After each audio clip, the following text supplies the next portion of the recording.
Ocupanții locului 5. 8. Amândoi ați fost între favoriți. Da. Lucru care nu e greșit. Hai să fim serioși. Oricum, Octaviane, performanța se menține. Este acolo. Dar eu, cum am mai zis data trecută, ai o roată, înțelegi, sunt primii 15-20 de echipe care se rotesc și îi se nimerește lui unul din ăștia 10-15, cam așa, echipe. La echipa de asta se nimerește și prinde, face drumurile corecte. Bă, face cercul corect și prinde tâng. Auzi, dar asta nu ține cumva și de strategie, până la urmă? Strategie, dar cum să zic, dacă nu îți faci niște drumuri corecte, înțelegi, cât mai scurte și să prinzi toate speciile pe un drum scurt, da. Tu ieri nu stăteai foarte bine, dar astăzi ai răsturnat situația, ca să zic așa. Speciile și bibanii și astăzi în 10 litri de benzină, ca să vă zic. Ca să măsărim 10 litri de benzină. 10 litri și 20 de minute mers cu barca. Dă-ne câteva detalii. Ce ai făcut? M-am dus pe Sfântul Ștemul, despre Șalău și mai în sus 300 de metri erau avații. Am prins Șalău în 2 ore jumate și după avați m-am cam chinuit, dar i-am dovedit. La Șalău ai folosit o anumită tehnică pentru cei care ne privesc? Sau cât mai aproape de mal. Lipit de mal. Aproape de mal și aia, mulinat, iese fund de mulinet. Altceva, ce să spun. Erau acolo. Știam că sunt acolo. Cine? Avații. Erau acolo. Am luat unul și de cârcă, m-am chinuit, a sărit din spate. I-am zis lui Bogdan, băi, bine n-ai facă. Ai folosit și tehnologia, live scope, chestii de genul ăsta să-i descoperi? Din păcate, cu echipierul meu nu suportă tehnologia. Razele alea. Și totuși, voi aveți performanțe.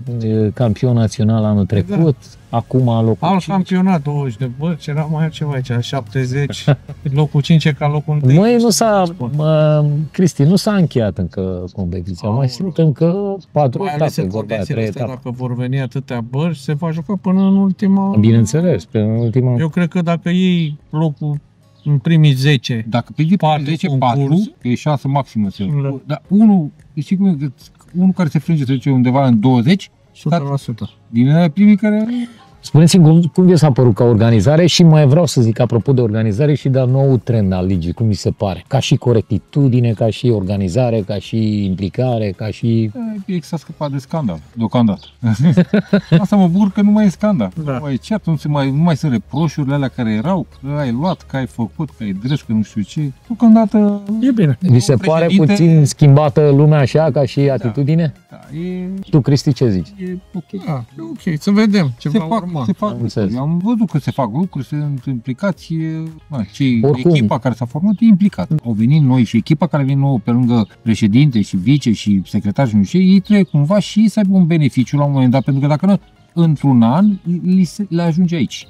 Așa o văd. O să ajung aici. Așa și nu cred că o să ducă mulți ani, adică mamă, luptăm până la capăt și trebuie și ei să fie remunerați într-un fel. Eu așa o văd. Dar nu știu, nu s-a vorbit niciodată de asta și nu știu cum o să te rezolve chestia asta. De la sponsor, cred că am gândit cum. Am întrebat în live-ul care l-am făcut cu lingurile la știucă sau cu nelucile la știucă. Da. Au dat rezultate? Tot alea care mi le-ai spus? Mi-ai zis de lingură și de slider. Am dat cu slider, am dat ceva de la duo. Jerkbait. Ceva suspending-uri care țineai sus, numai sus. Era vegetație. Era vegetație, mai coborai vârful, iar îl ridicea, îl cobori, că vezi, cu ochelari polizat se vede unde e negru, unde e alb, unde e... Da. Te joci cu el în funcție de ce se întâmplă. Și ce am făcut? M-am dus la Partizan să le aduc o manșe și niște cabluri, așa, ca să le repare motorul undeva pe Draconia. Motorul pe Litcov. A ridicat motorul și și-a rupt aici tot uleiul de la direcție.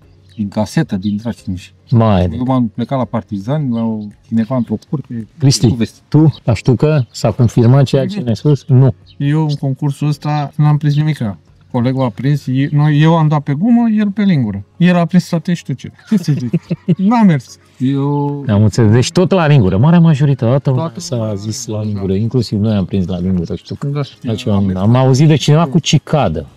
Nu ne-am prins noi. La ce era? Nu știu cum, cu cicada, nu știu, e povestea asta, poate aveți el ceva. Un canal, poate era pe un canal și era curat. Posibil, da. Putea să dea, dar... Domnilor, ne vedem la următoarea etapă, da?